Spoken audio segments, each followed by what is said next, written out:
As we petition heaven this morning, our Heavenly Father, our Father who art in heaven, hallowed be thy name. The God of Abraham, Isaac, and Jacob, O Lord Father, we praise you this morning, O God, for this wonderful time, this joyous time here, O God, for this event, O Lord Father, the turning of the soil, O Lord Father, the ceremony, O God. We thank you for a day such as this, O Lord, for God, you are Jehovah Jireh, Lord Father. And this morning, O Lord Father, we pray, Lord, your presence of your Holy Spirit will come and take total charge of this ceremony, O Lord Father, that it will bring honor and glory to your name. I pray, O God, that everything, O Lord, will move and transition, Lord, in a way that will bring glory to your name, O God. In Christ Jesus, we pray with thanksgiving. Amen. You may have your seats.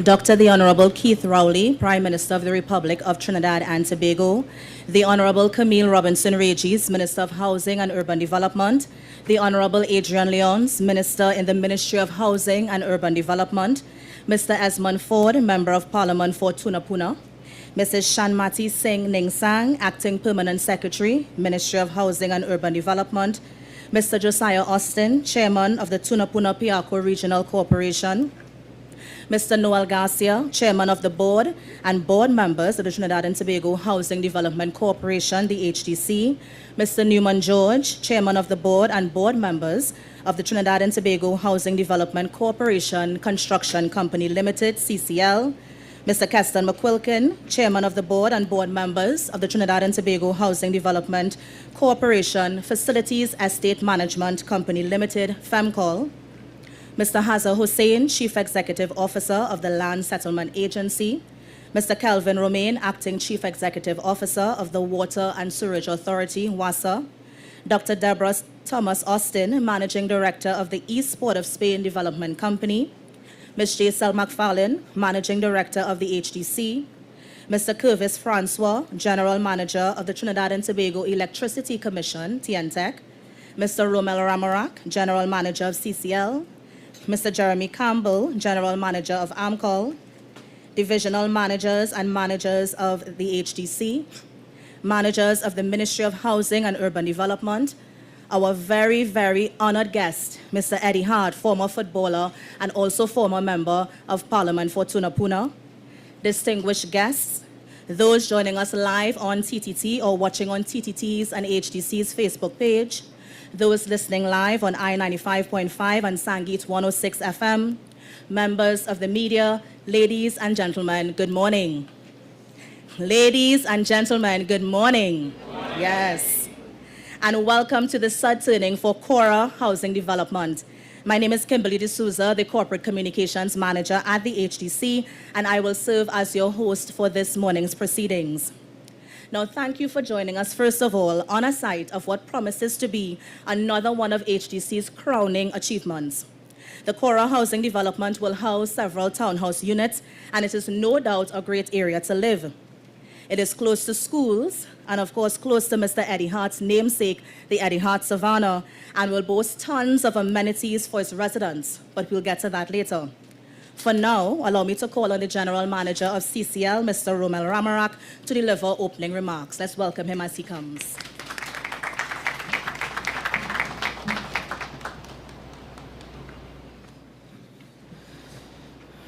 Dr. the Honorable Keith Rowley, Prime Minister of Republic of Trinidad and Tobago, the Honorable Camille Robinson Regis, Minister of Housing and Urban Development, the Honorable Adrian Leons, Minister in the Ministry of Housing and Urban Development, Mr. Esmond Ford, Member of Parliament for Tunapuna, our honored guest, Mr. Eddie Hart, former Member of Parliament for Tunapuna, Mrs. Shanmati Singh Ningsang, Acting Permanent Secretary, Ministry of Housing and Urban Development, distinguished guests, members of the media, ladies and gentlemen. Good morning and welcome to this Sod turning ceremony for the Caura Housing Development. The mission statement of Trinidad and Tobago Housing Development Corporation Construction Company Limited, CCL, is to engineer communities where families can thrive. Not only the CCL, but the HDC's group as one whole embodies this statement, which becomes more of a reality with the start of each new project. On completion of construction, within an anticipated 12 to 18 months period, the Caura housing development will stand as a prime example of a project that has been engineered into a thriving community of 100 families. Caura housing development covers 4.5 hectares and comprises 100 townhouse units and associated infrastructure.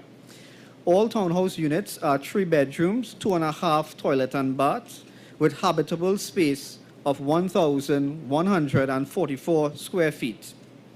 The amenities and features of this community will include the Caura River along the western and northern boundaries. The site is designed to maintain as much natural vegetation as possible, and consideration is given to the use of solar lighting for external areas.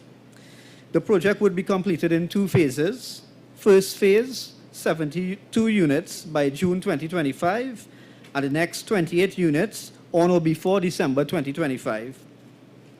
HDC and CCL, led by Mr. Noel Garcia and Mr. Newman George, respectively, have walked a long road before any ground could be broken on this site to mark the start of construction.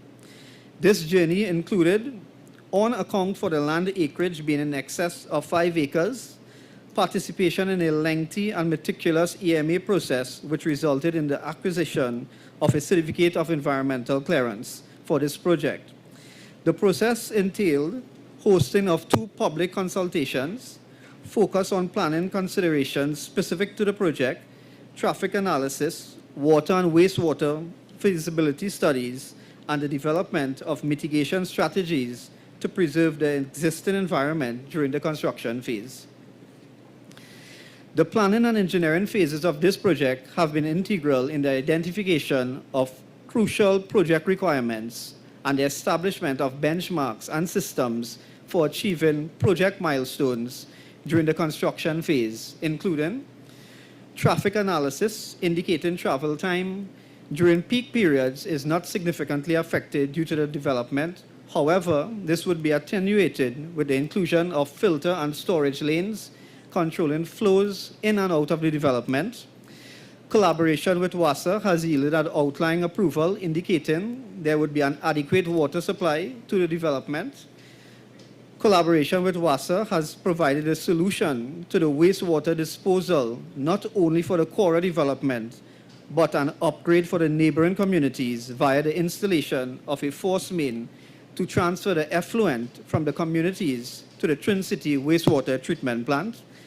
Lastly, the construction of a project to be undertaken within the EMA guidelines of adequate site housekeeping and protection of the environment, including a combination of dust and noise control mitigation measures.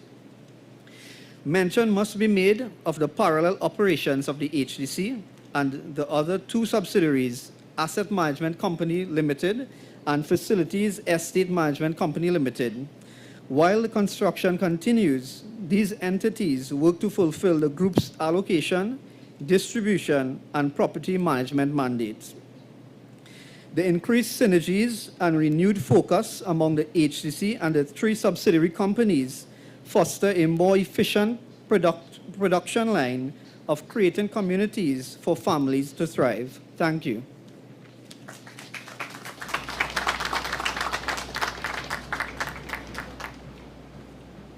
Thank you very much, Mr. Ramarak. I now want to call on MP for Tunapuna, and if he is not in his constituency office, you can probably find him by the Exodus Panyard on the Eastern Main Road, because he's always there listening to Exodus, and of course that is none other than Mr. Esmond Ford. Let's welcome him as he comes. Thank you, Madam Chairperson, Ms. Kimberly. Pleasant good morning to each and everyone. They always say that great minds think alike. And it's good to know that all the ministers, our Prime Minister included, is very casual, semi-casual today. And let's give ourselves a round of applause. Yeah, no tie for the weather. As we all know, we are in the Caura Valley, just on the outskirts. Again, welcome, Mr. Prime Minister, Honorable Prime Minister of our Republic of Trinidad and Tobago, Dr. Keith Christopher Rowley. And also, I'd just like to mention Honorable Camille Robinson-Regis, Minister of Housing and Urban Development.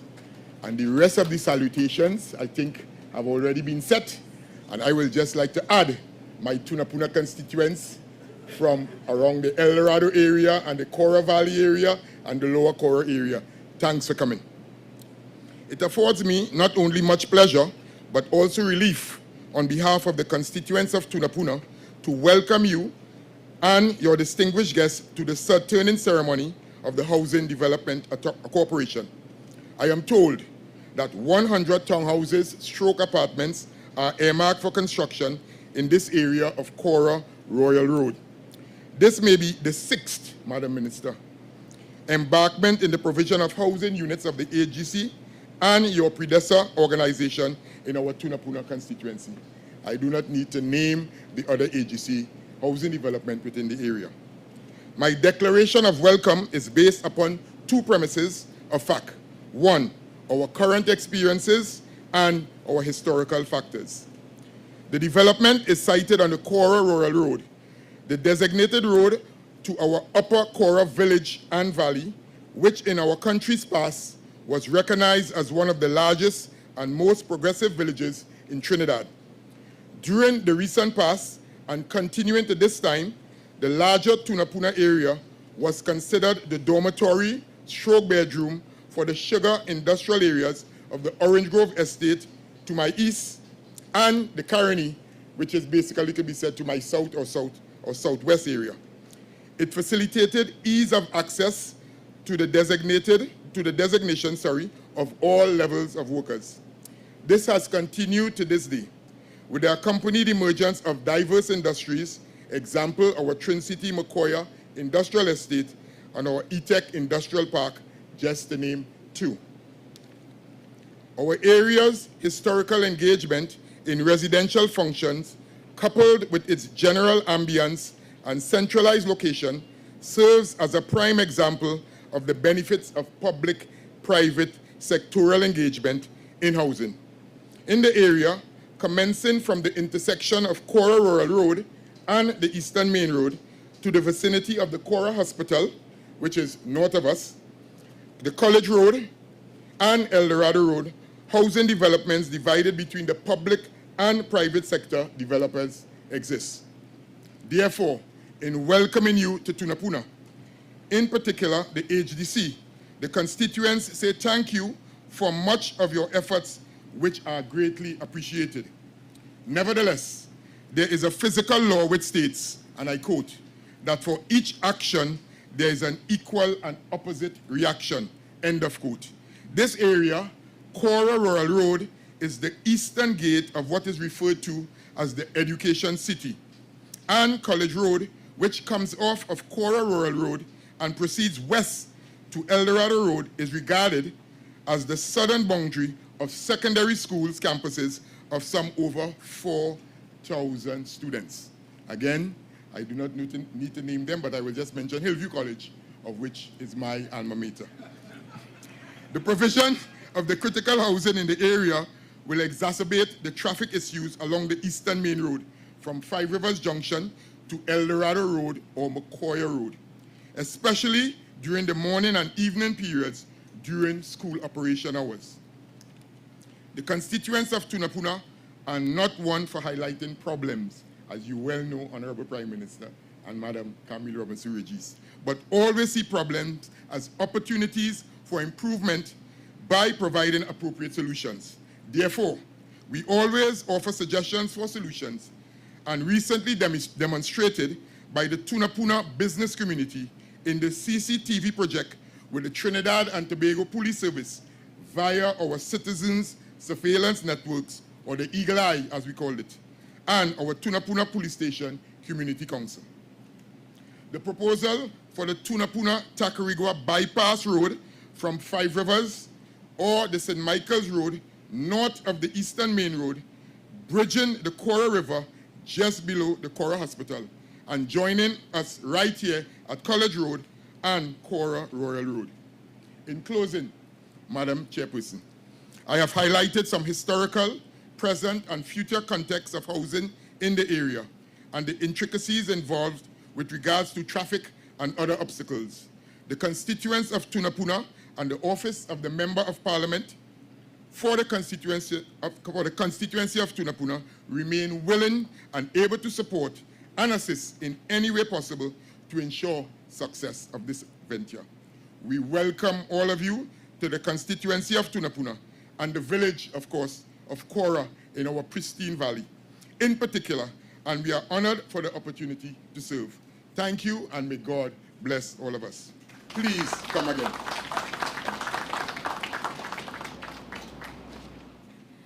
Thank you very much, MP Ford.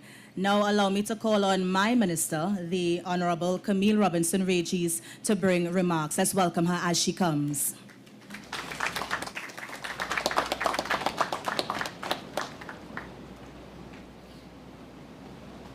Thank you very kindly, Kimberly.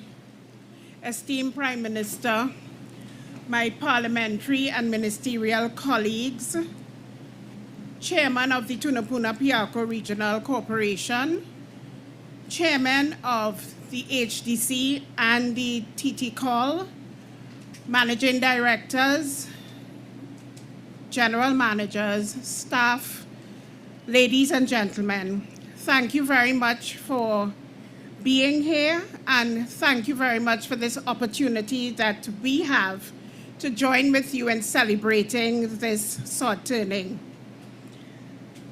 We extend the importance of the Caura Valley today as we break ground for the Caura housing development. This valley is the cradle of our Spanish heritage, and it was stones from the Caura Valley that were transported to Lopino on the other side of the mountain to construct the beautiful La Veronica Roman Catholic Church.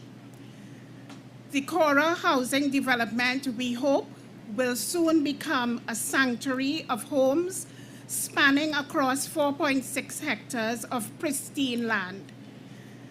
The contractor and the Trinidad and Tobago Housing Development Corporation's construction company will serve as the guide as we embark on a journey that holds both promise and purpose for all prospective residents.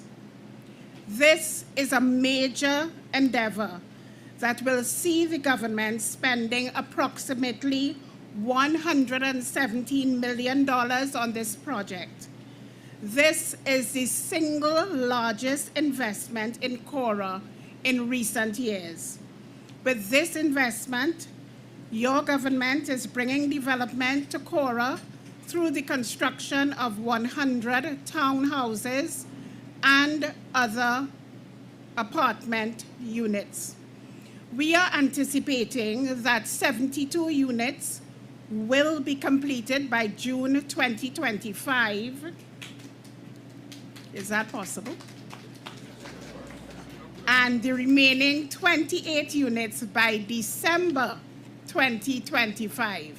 So ladies and gentlemen, this portends to be a very exciting time in this area. It is anticipated that approximately 500 individuals will be employed throughout the duration of the project, and most of these individuals come from the Tunapuna area, Mr. Ford. This development will now join a host of other housing communities built by successive PNM administrations in this general area. And these include Basilon Court in El Dorado, El Dorado Heights in Target Road, El Dorado, Goya Lands in Goya Road, Goya, Madu Heights in El Dorado Road, El Dorado, and Peace Tree in El Dorado. The government, through the HDC, is continuing its drive to increase the stock of housing units available to eligible and deserving citizens of Trinidad and Tobago. Only recently, as some of you may know, we engaged in a similar exercise at Citrus Close in Laventil, and work is continuing there apace.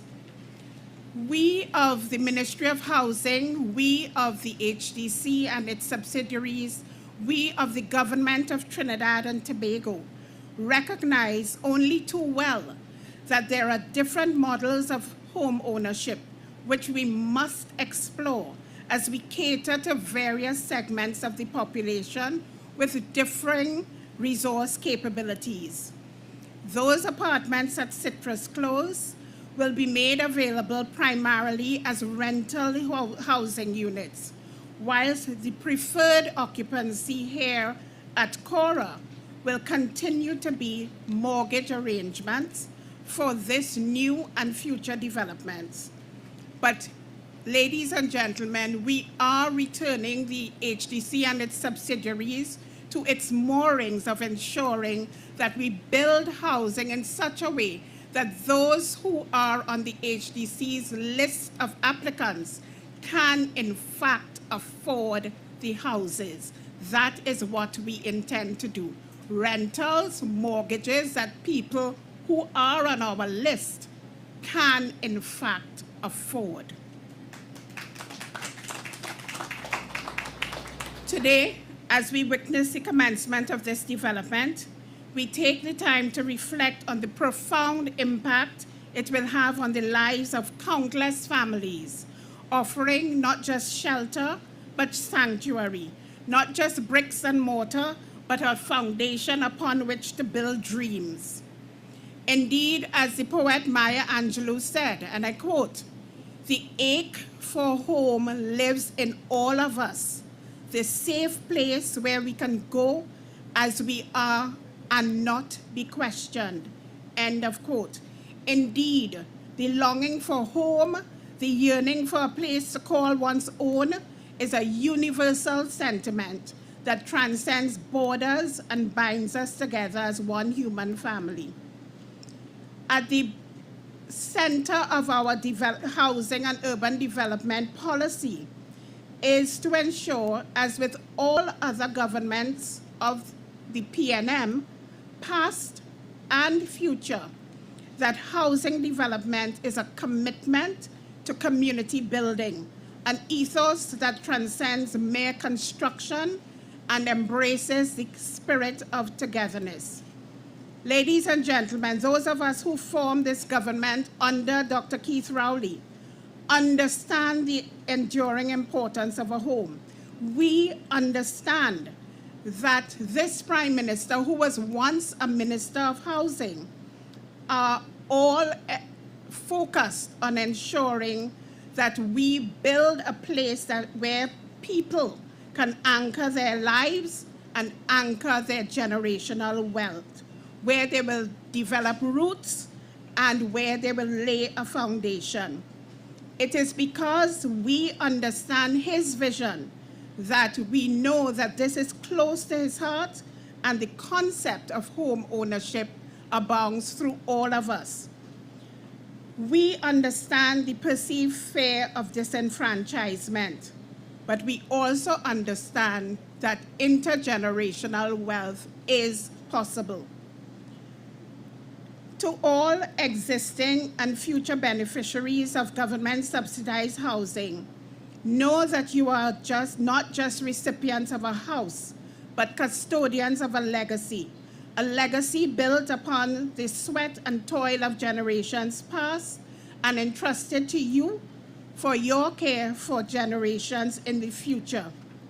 In the designs here at Caura, we will ensure the preservation of the lush greenery that breathes life into our surroundings. Moreover, our efforts extend to harnessing the power of the sun itself, with solar lighting adorning our external structures, not only to illuminate the light, but also to serve as a testament to this government's commitment to sustainable practices and environmental stewardship. Ladies and gentlemen, this is our opportunity to build these units for the people who deserve to occupy them. And we of the Ministry of Housing, we of the HDC, and we of the government of Trinidad and Tobago thank the contractor for ensuring that the timelines will be met, that the work will be done excellently and deserving of the persons who will occupy these units. Ladies and gentlemen, thank you, and may God continue to bless us all.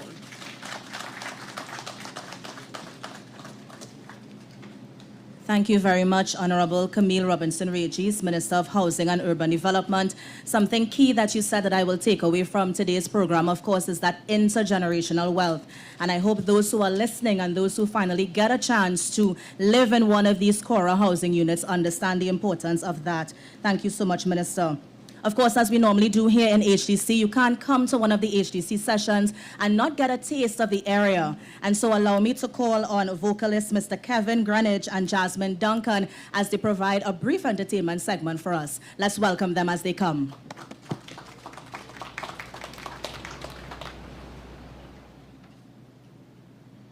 Good morning, ladies and gentlemen. Good morning, everyone. All protocols observed.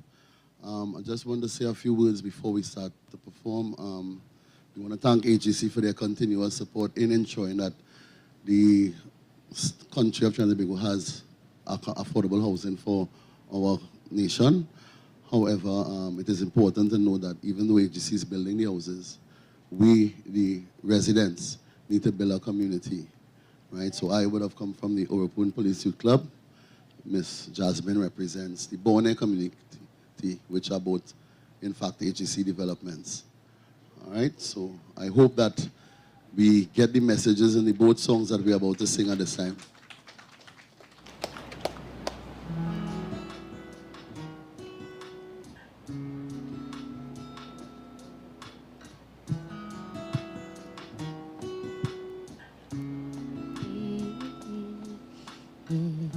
Son, what you don't understand, my words might never explain. So I'm hoping that time will. Things may not go as you plan. Dark clouds might bring you pain, but I'll be in your heart still, telling you don't look down. Don't feast your eyes on things that are on the ground. And if it gets hard to focus when you're traveling almost at the speed of sound, feeling nowhere bound, remember what I told you, and don't you dare look down. Don't look down,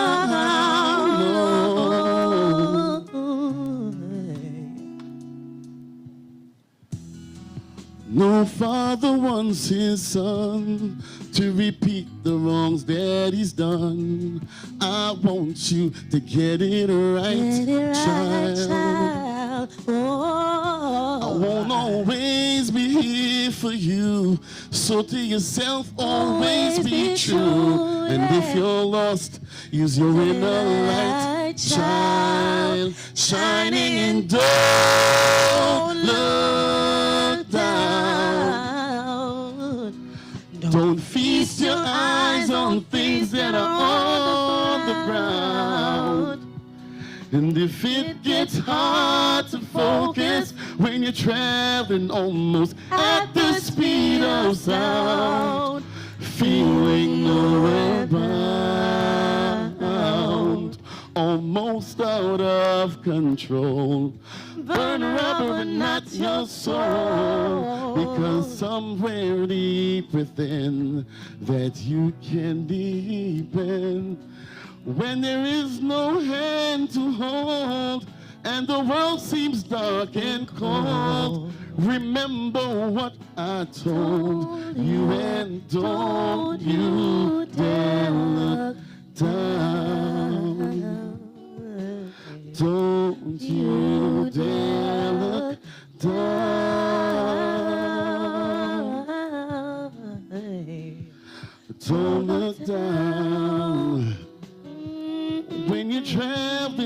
almost at the speed of sound. Don't you dare look down.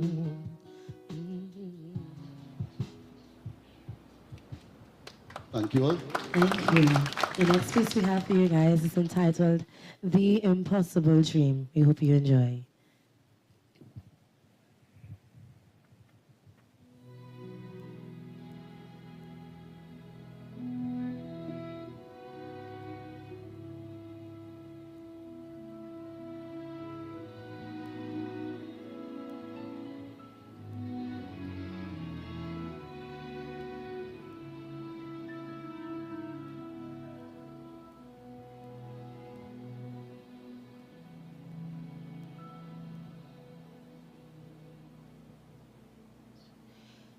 To dream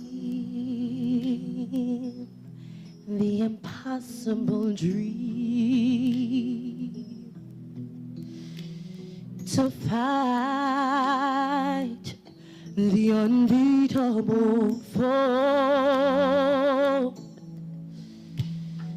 to bear with unbearable sorrow, to run where the brave dare not go, to right the unrightable wrong, yeah, to love pure and chaste from afar, to try when your arms are too weary, to reach the unreachable star. And this is my quest, to follow that star, no matter how hopeless, no matter how far, to fight for the right without question or pause, to be willing to march into hell for a heavenly cause. And I know if my heart will be true to this glorious quest, that my heart will be peaceful and calm when I'm laid to my rest.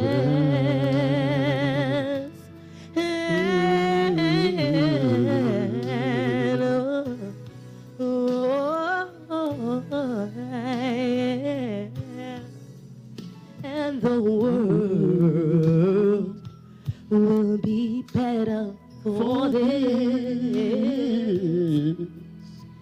That one man, scorned and covered with scars, still strove with his last ounce of courage, yeah, to reach the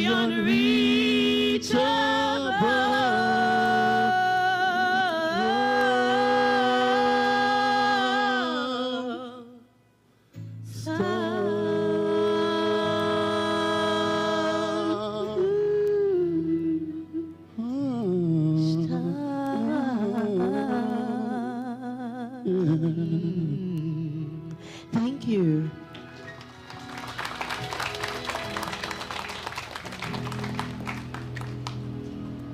Thank you, Jasmine and Kevin.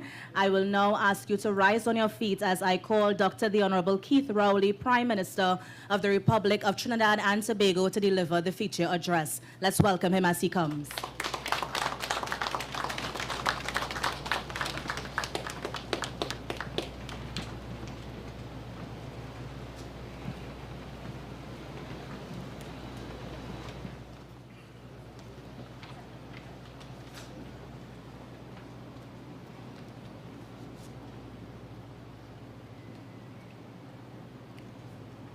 Thank you very much, Our Lady of Ceremonies this morning.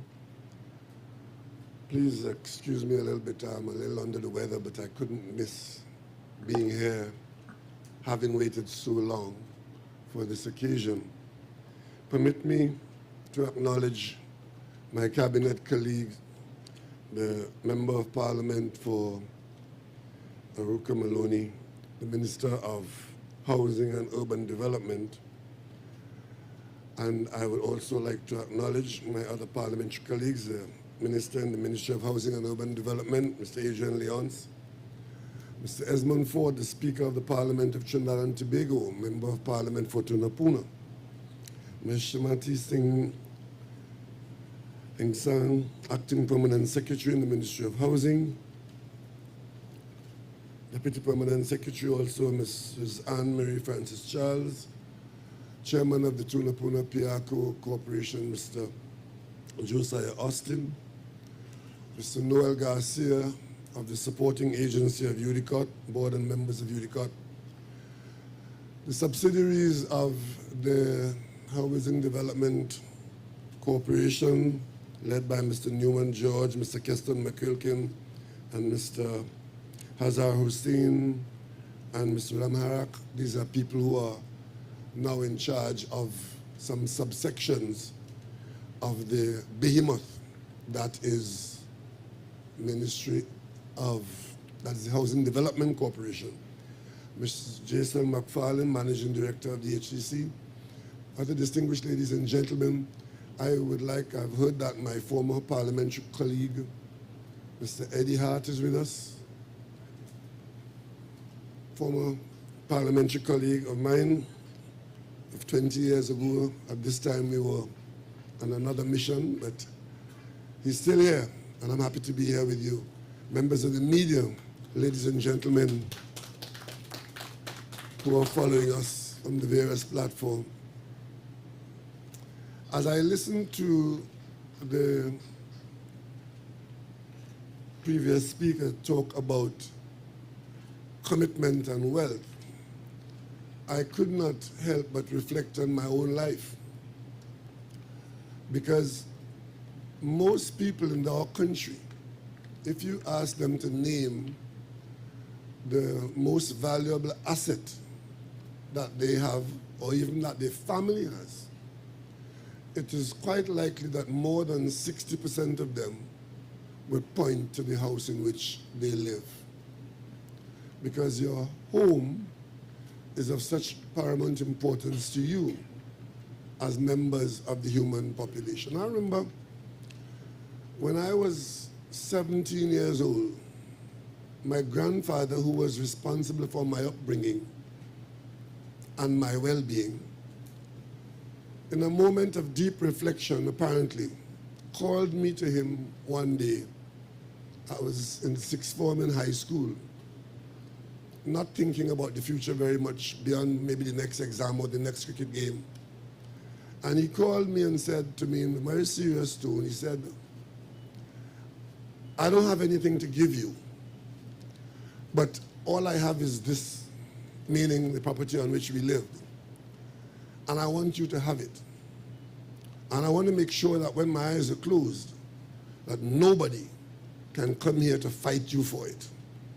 So on Monday, come and meet me at ETV Kelly's office, and I will sign this property over to you.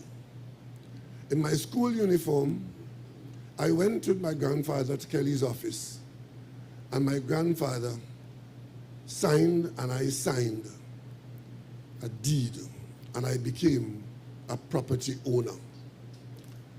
That incident changed me in unbelievable ways, because it immediately created in me a responsibility. And he was trusting me to do well, to make that property useful to my future. And I kept that property all the years, thinking of that day when it was bequeathed to me. And today I still have it. It's no longer the property that didn't have any value when he said to me, I have nothing to give you. 30 years after that incident, I built on the property.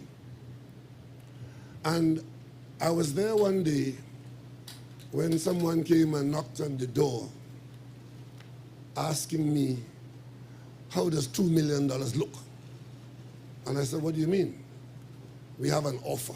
Somebody wants to buy the property for $2 million. Sounds like a lot of money. But I immediately responded, this is not for sale. Because I saw it as my grandfather trying to raise his family through me, my children, and today my grandchildren. We still have that property.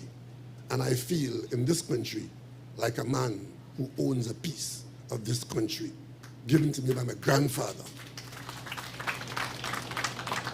Ladies and gentlemen, I'm sure that story is not a singular one, because there are very many other families who were in my position in 1967.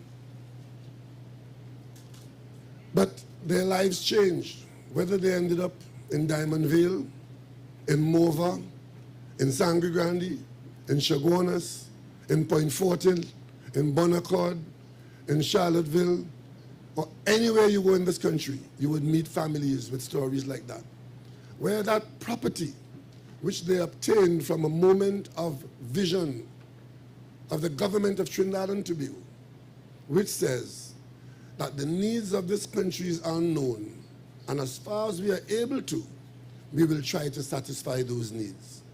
As I speak to you now, there are over 100,000 people in this country who have applied to the HDC. One or two of them applied more than once, so the figure is an approximation. But there are tens of thousands of people for whom their two most pressing needs are safety and the need for shelter. And the government of Trinidad and Tobago is bent on ensuring that those needs are met.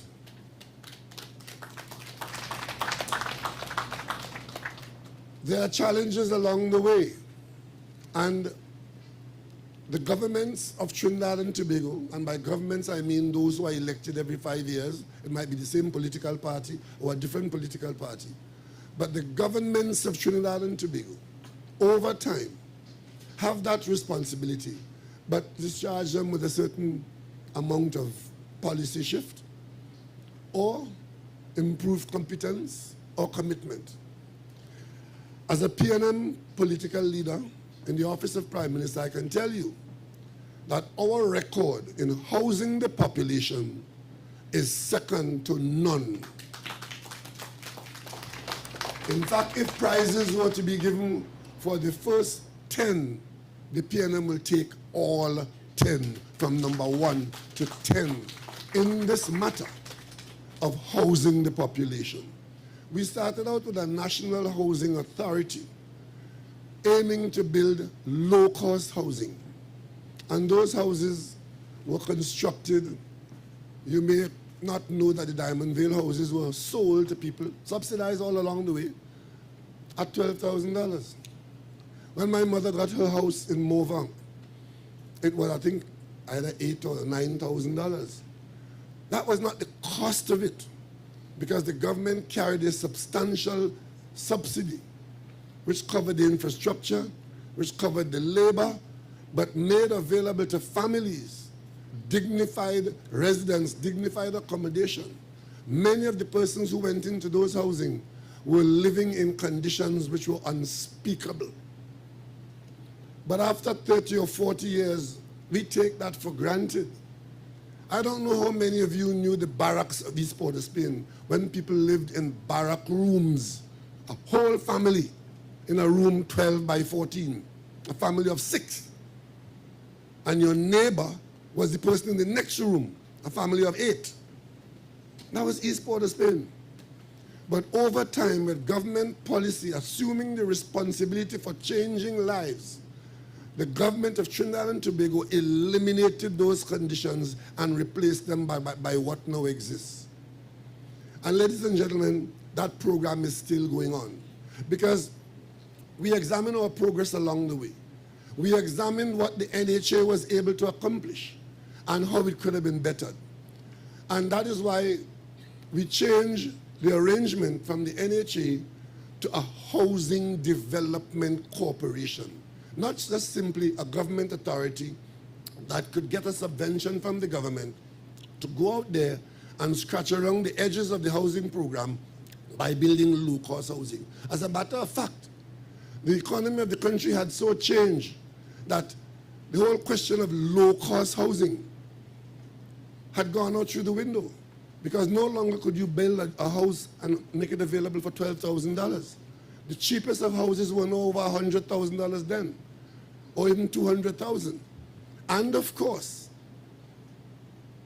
the concept was, if we get into a development corporation, that entity should be able now to interface with the banking and the private sector, and as a development corporation, it should be able to accelerate the rate at which housing units are made available to those who desperately need them.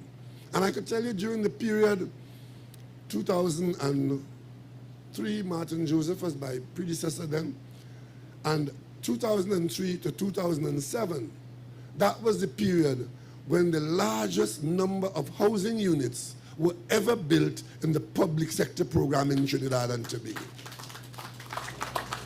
The reason being that we had a little more money available, and the planning that was done in the previous period, 2002 to 2003-04, that planning program, because when you come here and see work going on, a lot of work would have gone on before to be able to reach this point where the actual construction can take place. Fortunately, I became the minister, meeting the planning exercise well advanced. So very quickly we moved to the construction phase, and we constructed so many units. And that, ladies and gentlemen, is what the Housing Development Corporation was meant to do and was doing. Then, of course, the Housing Development Corporation as an administrative unit began to become a victim of its own success.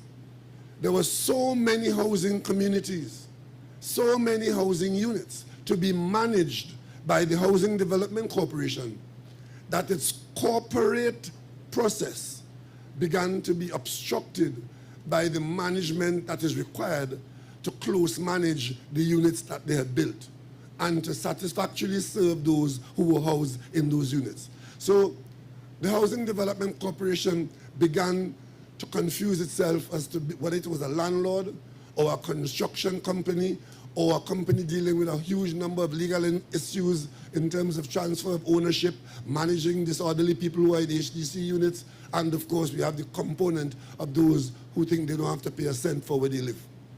So ladies and gentlemen, we looked at the HDC again, and the same way we changed policy from the NHA to the HDC, we then decided to create a new HDC model where the parent company will assume certain responsibilities for managing subsidiaries.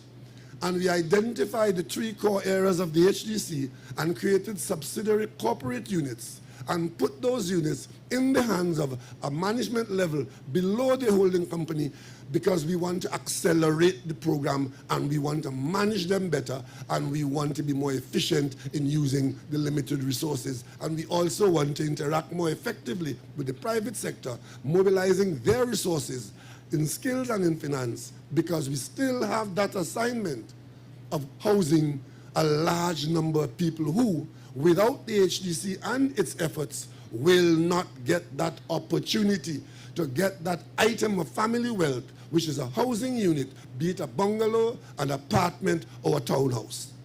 That project is still underway.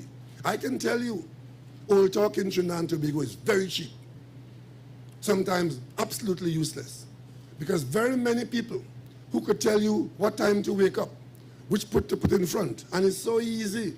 Old Talk sounds so easy. Invite them to do something about it, and suddenly you realize how your effort is so far superior to theirs. I remember as housing minister, spending a lot of time trying to encourage the private sector to take more responsibility for that housing assignment that the nation has. And we said to the banks, the government will make it worth your while if you put aside a little of your financial resources to support a sustained housing construction program at the lower end of the spectrum. And everything went well after a series of months, and we got to the point of about to sign the arrangements. And I was in this room with this very prominent banker from one of our main banks, thinking that we have finally come to a point where the lifeblood of the revenue stream is available. And you know what the banker said to me then in that boardroom? Well, I have come to tell you that the interest rate that we negotiated, we can't work with that. Because it's low-cost housing, we're not sure that these people are going to pay any mortgage. We don't want the trouble of having to chase down mortgages like that. And what the bank has agreed to do is to charge an interest rate, which incidentally is higher than the normal interest rate because of the trouble that is involved in dealing with low-cost housing. And the bank flatly refused to take part in the program, because if they had to take part, the very reason why we brought the bank on board was to get a lower interest rate to support low-cost housing for the least fortunate in the country. The bank wanted a higher interest rate because that is called business. If you're lending to people who are poor, you charge them a higher interest rate. If you're lending to people who are rich and have a lot of money, you give them a preferential interest rate. That opened my eyes in this country, and that program fell apart. We then discussed at the cabinet a situation where we will guarantee a profit to a private sector builder on a model agreed upon. This is the unit that you will build. It will cost 10x dollars. We will guarantee you 2x of profit. Use your superior skills and management and your financial resources. Build as many of those, sometimes even on land that the government will make available to you or on land that you already have. But we guarantee you a profit in there. But we want the construction. We want the people house. We want that national project house. To date, I think there might have been one taker, one member from the Corporate Society of Trinidad and Tobago. One decided. I personally spoke to the leader of one of what I thought would have been the takers. He said to me, we're not interested in that. One, profit too small. 20% profit, too small. And of course, we will make more profit if we get involved in supplying the components as against the unit that you're looking for. Understand? And that is why when they talk to and about the government and set about to misrepresent to you, hoping that nobody respond to them, I don't apologize for responding to them. Because when they talk, we all in this country is our country. We all have different roles. But we all have a responsibility to the nation. To the nation. And if you are not prepared to take on some of that responsibility, to sweat as others sweat, to soil your shoes as others soil theirs, to be inconvenienced as some people are inconvenienced temporarily, and all you're prepared to do is to talk as though everybody else is stupid and lazy and worthless, I will respond when you try to respond to the people. And that is why, after all that we know we have done in the energy sector, if anybody take it upon themselves to decide to misrepresent to the population that we have done or are not doing what could be so easily done about the energy sector, and misrepresent the fact that nothing has been done and our future is at stake because the government has not or is not doing anything to secure our future through the energy sector, the minister will respond and I will respond. And the editorial in the Express today, that is for you. It's not for me and the people who know better, because you will not mislead this country and you will not sit there and do nothing. And when we work for this country, you take it upon yourselves only to badmouth us and to misrepresent. Our facts and our truths are what this country will survive on, not the nonsense of those who believe this country owe them something and are not prepared to put anything into it. Ladies and gentlemen, we will survive. We will survive. And that brings me to the criminal element.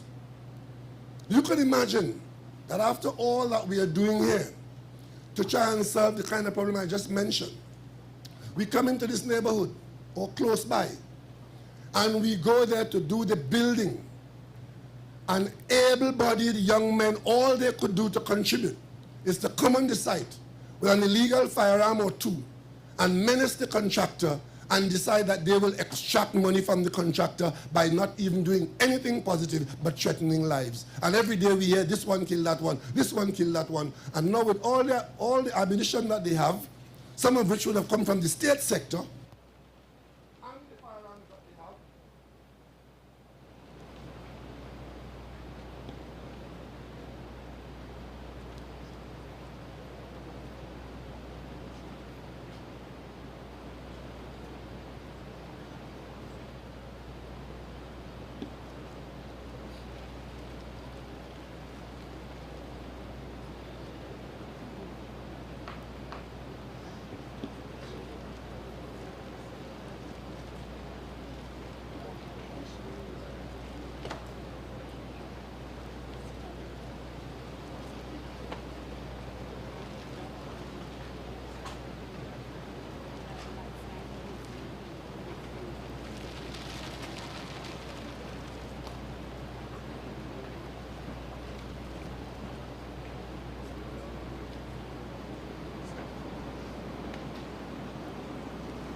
Hello, we're back on this.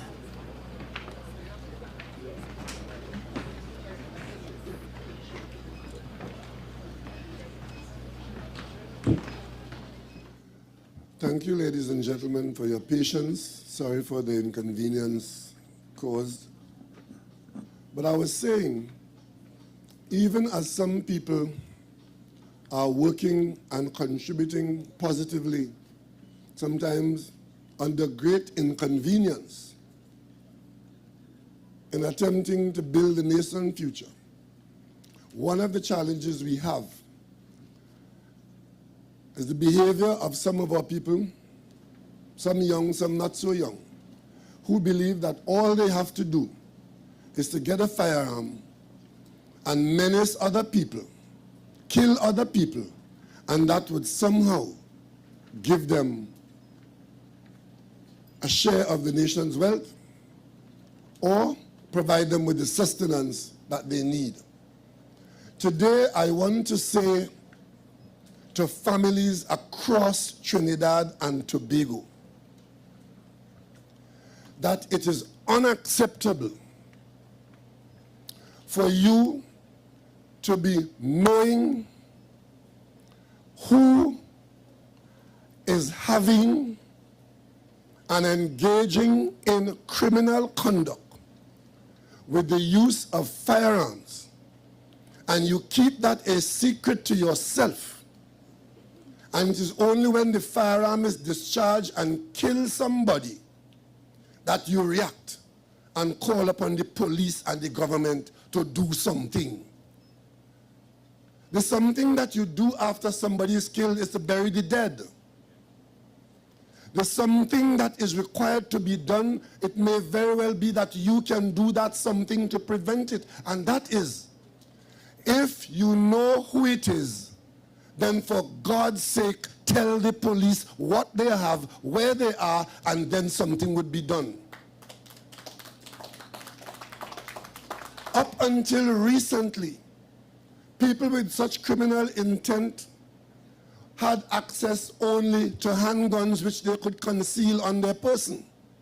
Today, most of the killings in this country are done by people carrying assault weapons, and it is very difficult to handle and to move around with an assault weapon without somebody seeing you and somebody knowing you. And I must say today that there are too many people in this country who know who the killers are, who know who the criminals are, and who are turning a blind eye to it. And worse, who are encouraging it. We have difficulty with the police, yes, we know. We have difficulty with the Coast Guard, yes, we know. We have difficulty with the Treasury, yes, we know. But we are constantly available to respond to the criminal element once the information about their presence and their intent are known to the state authorities. Many of these people live in households. A person cannot be handling an assault weapon in your household and you don't know. And if you are the mother, the father, the neighbor, the cousin, the friend, and you know, then you are part of the problem if you provide them with the secrecy that they need to remain there. I could tell you something. Not too long ago, there was an attempted robbery in this country. And the robbers were along the way when the police intercepted the car with the robbers. And the police was able to apprehend them with their firearms. One of those firearms, an assault weapon, what you call a long gun, an assault weapon, belonged to the state. It belonged to the police. And when you check the records, the police had lost that gun 7 years ago. So for 7 years, that weapon was there, threatening the nation until it was intercepted by the police. You want to tell me that for that 7-year period, handling that weapon for 7 years, nobody was in a position to report that perpetrator to the authorities? and multiply that 7 times by 7. And that is what is going on in this country.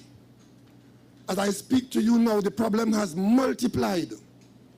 Because for the last 2 weeks, we have been dealing with the state's contribution to that problem, where state authority in positions of trust had surreptitiously broken down, and the calypso that we listened to, who's going to guard the guards, became the most pertinent question in Trinidad and Tobago, because the state agencies had become one with the criminal agencies. Ladies and gentlemen, we will continue to build homes. We will continue to keep hospitals available. We will continue to teach our children in schools. We will continue to pay the public debt. We will continue to ensure that your pensions are available to you. We will continue to provide a social service to all those who need it. And we will continue to fight the criminal element in Trinidad and Tobago. It's not an easy task, because they have an advantage that we don't have. And the advantage is they decide when they are going to extract from us using their criminal intent, and they decide who they attack and where they attack. That's the only advantage they have. But if they're walking around our society, armed with guns, walking up and down the street, being seen by the tens of thousands of us, and you don't let the authorities know, then they have another advantage. And that advantage is we are too fearful to report them to the authorities. They have another advantage too. They end up in the courthouse through one door and come out through the other door to continue what they're doing. I heard my parliamentary colleague last week in righteous indignation complaining that a murderer who was on bail committed another murder and is now on bail for that second murder. And they want to know now what is happening in the court. Welcome, welcome, welcome. Because we, as a society, believe that is magic. Houses will appear on this site. Gangs will come, gunmen will come, point gun at the contractor. He will charge an extra $1 million to pay them, and you will pay him the $1 million through the price you pay for the project. Because at the end of the day, that's what's going on, you know. That's what's going on. And of course, if the Commissioner of Police gets information, not evidence, but information, that 1 or 2 police officers who she knows by name are in a situation where they may not be functioning optimally, and such a person is transferred on that information. We're so good now. The court is now saying that you have to tell policemen why you transfer them. And of course, the minute you tell them that, that now becomes a bone of contention for the same court. So somebody goes and tells the Commissioner of Police that Constable A or WPC B is carrying on with people who are known to the police, and it appears as though they are not committed to policing in the way they should. That is useful information for a commissioner to have. But that's not something you can go to the court with. So if the commissioner has to intervene to redirect that officer, you must now put a justiciable explanation to the person as to why they were transferred. We are copying some systems from societies that are different to ours, and putting in place some things that will work to the advantage of the ne'er-do-wells in our society. I am not here saying that I want to do the judiciary's job, but I'm just pointing out to you the cause and effect. So if, as of today, every time the Commissioner of Police transfers anybody, you have to give a reason to the person in the service, just understand the effect of that. Just understand that now that we have become the bleeding hearts, where persons who the DPP see enough evidence to have them charged and extracted, we now decide that they must have and be out there on bail. We also know that when they come out, they're not going to church to be no choir boy. They're coming out to kill the witnesses. That's what it is. We better face those realities. And we also should know that when we enter the realm of putting violent criminals who are inside, outside on bail, that the average citizen will want nothing to do with being a witness in any violent matter. Because if you are a witness, you know what your portion is, even if the person is convicted. And our judicial system will only survive to dispense justice if there are witnesses who are prepared to stand up and say, I saw this or I know that. As long as the system eschews that, the criminals would have won the war, because everything is in their favor.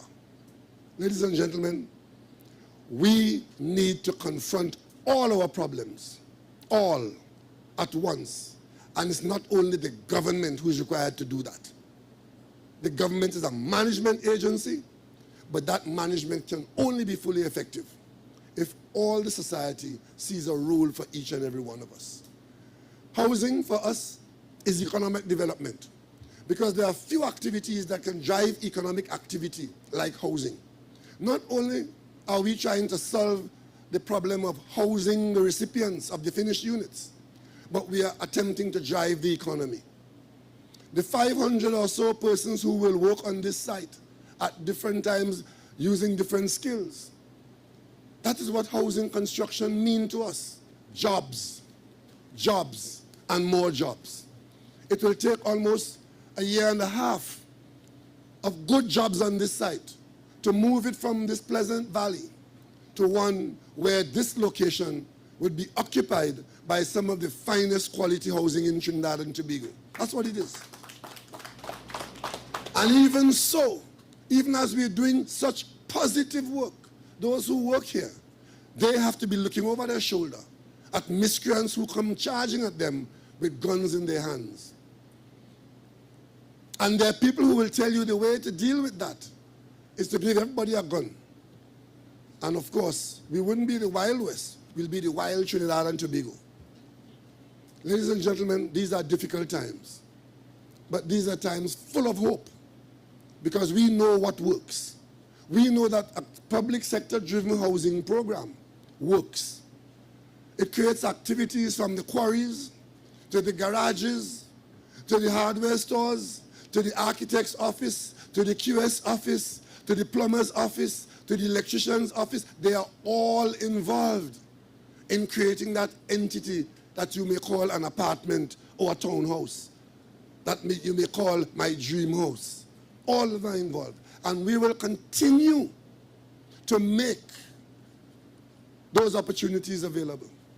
But it is so much more difficult when we have to add to the cost of that, the cost of security, because our protected or encouraged criminal siblings, criminal neighbors, criminal friends, criminal blood, they are there to prey on what we are trying to do and trying to build.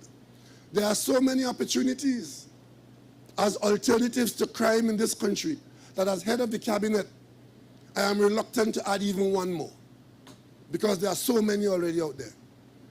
And you have to ask yourself, if they're there, what drives people in the opposite direction? And the opportunities are there not only because we have the resources to fund them, but because we have the commitment and we go into debt to keep those opportunities there, to ensure that those who want them can get them and can choose a positive direction in life. Today, from this podium,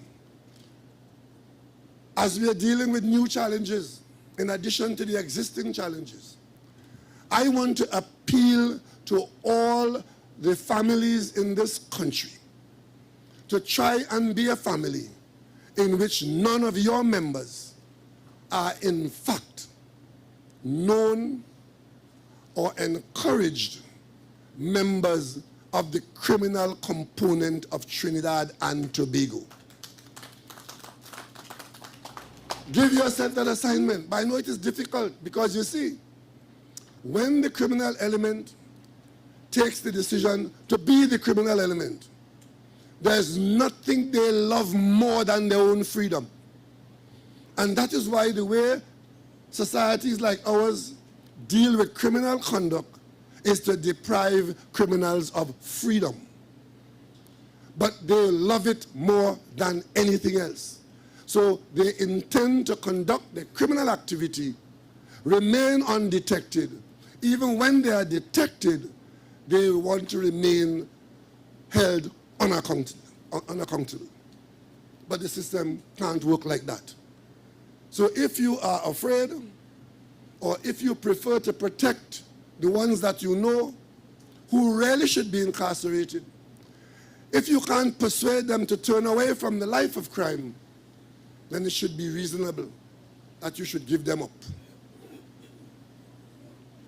If you don't do that, then there's no point in bleating when every morning you wake up, is 3, 4, 5, 6 people killed by people who have chosen crime as a way of life. They are to be condemned by the wider society, and they are to be condemned by the smaller society, and I say that is the family or the circle of friends and acquaintances. And until we get there, this problem will be one for the security agencies that is a growing concern. And that is why difficulties in the security agencies only help to worsen the problem. But I give you the assurance that we are up to the task of dealing with every challenge, whether it is building houses, supporting families, or hunting down the criminal element in Trinidad and Tobago. We are on the job. Today I want to thank all the professional people, starting with those who identify this parcel of land. I ask you to identify more parcels, because we have many tens of families who will be waiting to benefit. Those who organize the financing for the contractor and the contractor who competed in the process, we hope you gave us your best price. Even as you won the bid, the price could have been better. Those who come here with their skills, I ask you to share those skills with your apprentices. And those who are waiting to be the painters and the electricians and the plumbers, I trust that your day will come soon to service these units. And ladies and gentlemen, the original objective of creating opportunities for our people will be there, because this government is committed to playing a significant role in the housing construction as required by the wider population of Trinidad and Tobago. We would have preferred to have given up much of this space to the private sector, but all the entreaties and the opportunities that we've held out have not borne fruit with the enthusiasm that we expected. So the government will continue to do the heavy lifting. The government will continue to lead from in front. And the government will continue to accept that responsibility of providing our children with decent, secure, and affordable housing. So ladies and gentlemen, I will come as often as you have the projects ready, because the minister is under the supervision of the cabinet. And after planning, it is now execution time. Thank you very much, ladies and gentlemen.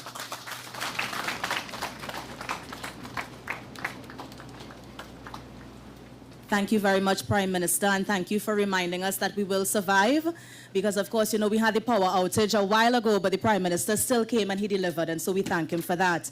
Let me also continue on the vein of thankfulness and everything we must give thanks, and please help me to welcome, Mr. Atiba Pierce, Senior Business Analyst at HDC, as he delivers the vote of thanks. Let's welcome him as he comes.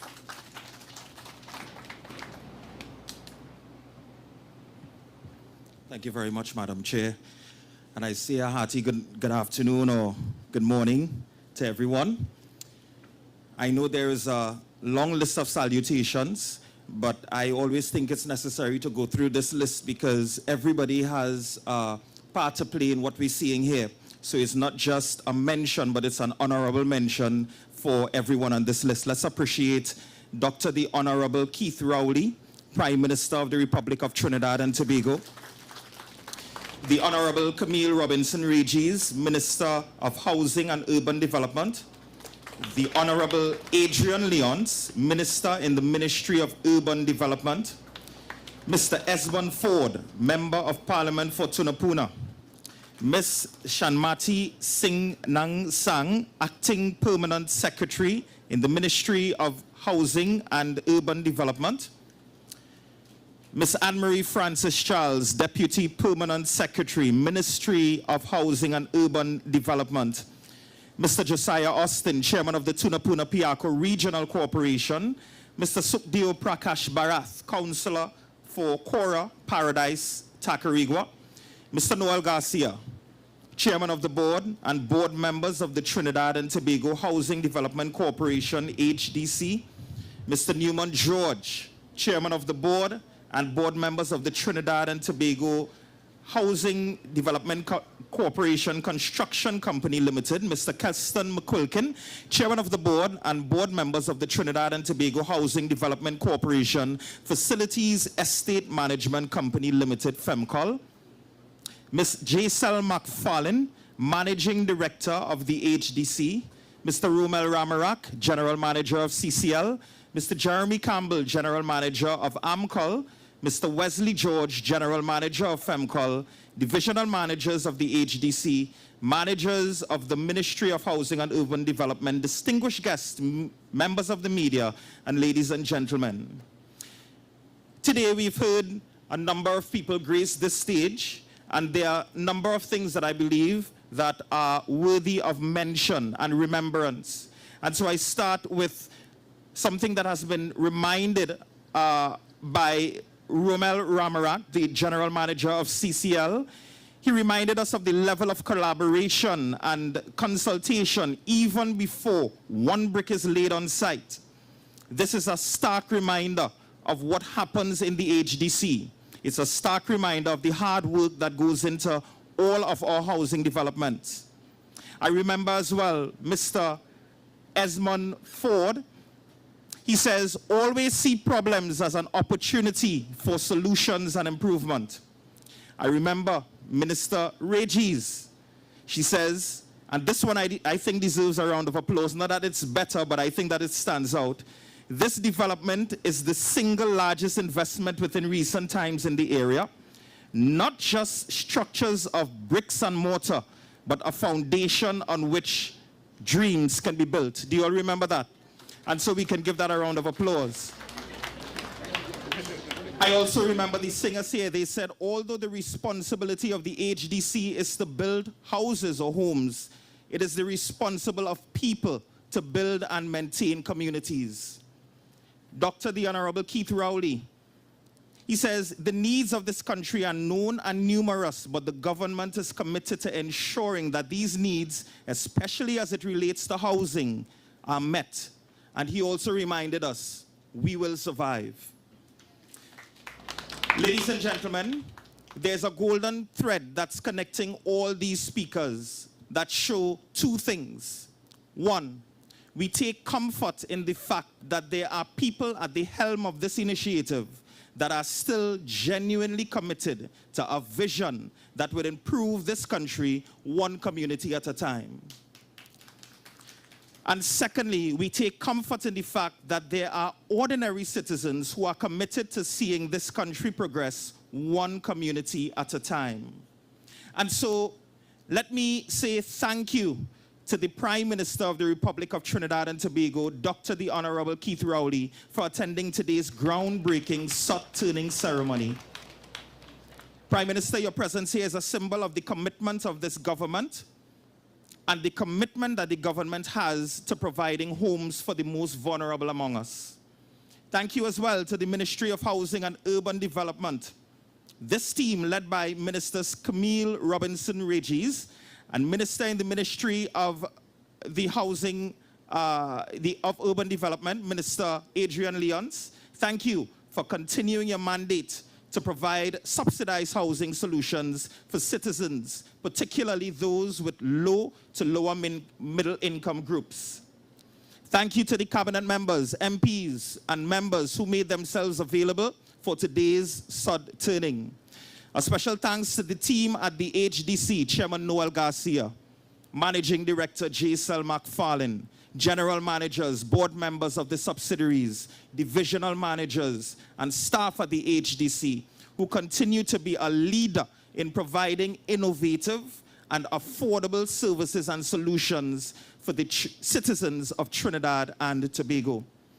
Thanks to the chairman of CCL, Mr. Newman George, thank you, and his team for picking up the mantle and ensuring that these units will be built to provide comfort and security to those in most need. Thank you to the contractors for partnering with the HDC to bring this project to fruition. Thanks to the stakeholders from our various agencies who assisted in any way that they could to see the start of this project, and dare I say, to see this project through to the end. And of course, those who helped support the HDC in other ways, from preparation for this event to the beginning of this groundbreaking project that is sure to address the needs for housing, particularly for those in the lower and middle income homes. Ladies and gentlemen, I thank you.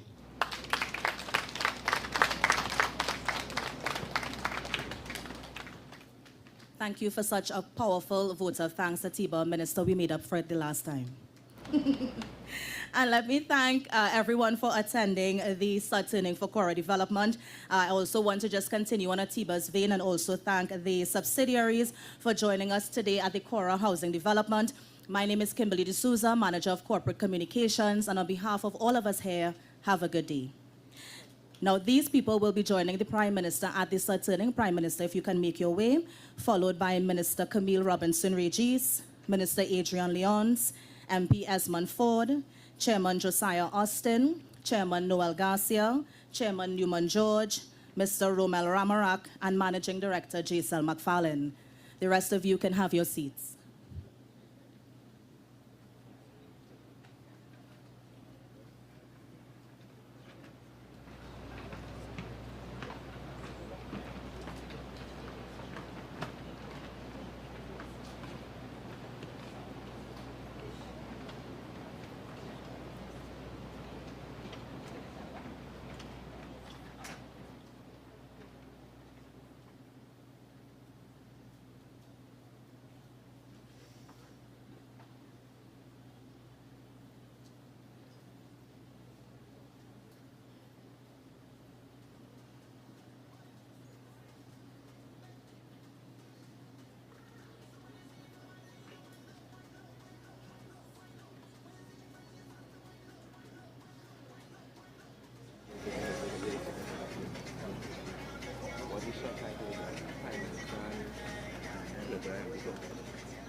Mama, you need to be so much inside.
Big man.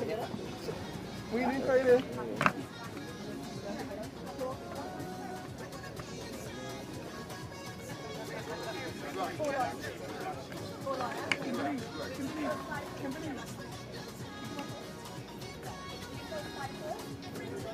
Get him shot one time. Get him shot one time. Yeah, get shot one.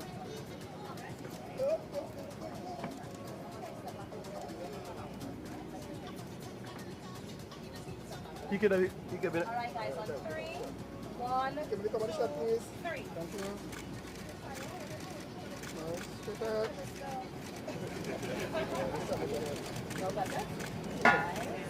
Thank you. So now, Chairman, you come out. Chairman, you going, please, come with us, please, sir. Let us see as well. Chairman, you Chairman, stand on the side, Chairman. Chairman. Chairman. stand out. Chairman, come in. Yeah. George. Nice. And we got this one. Just a bit of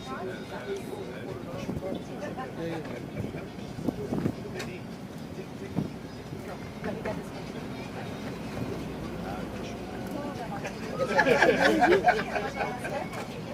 Kimberly. On Kimberly, 3, step up. sorry. 1, 2, 3, and let's do it now.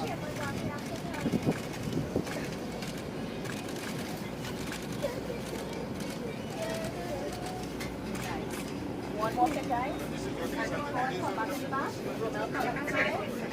Come back, please. Yes, you can step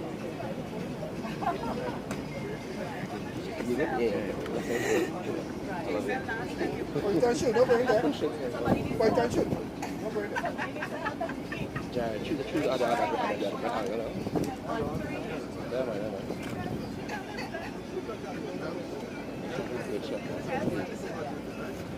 All right, guys, on 3, 1, 2, 3. Step back there, man.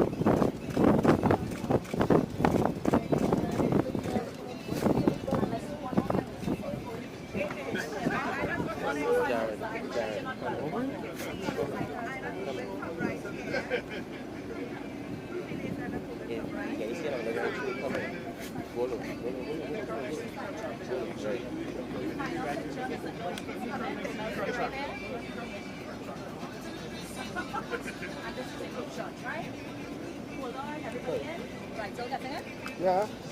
On 3, 1, 2. Straight glance to the camera. Thank you, Shmuel. Cameraman.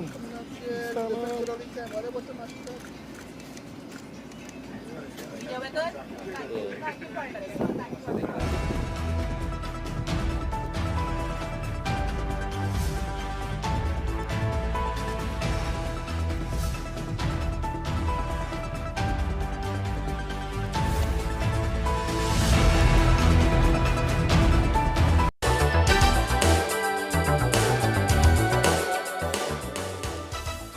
The winning numbers in a National Lottery online draws for Tuesday, 19th March 2024. At 10:30 a.m., play with the 35 Big Snake, Mega Extreme Ball with the Bacchanal Ball. Pick 2 the numbers 14 and 35 in that order. Pick 4 the numbers 3, 6, 6 and 2 in that order.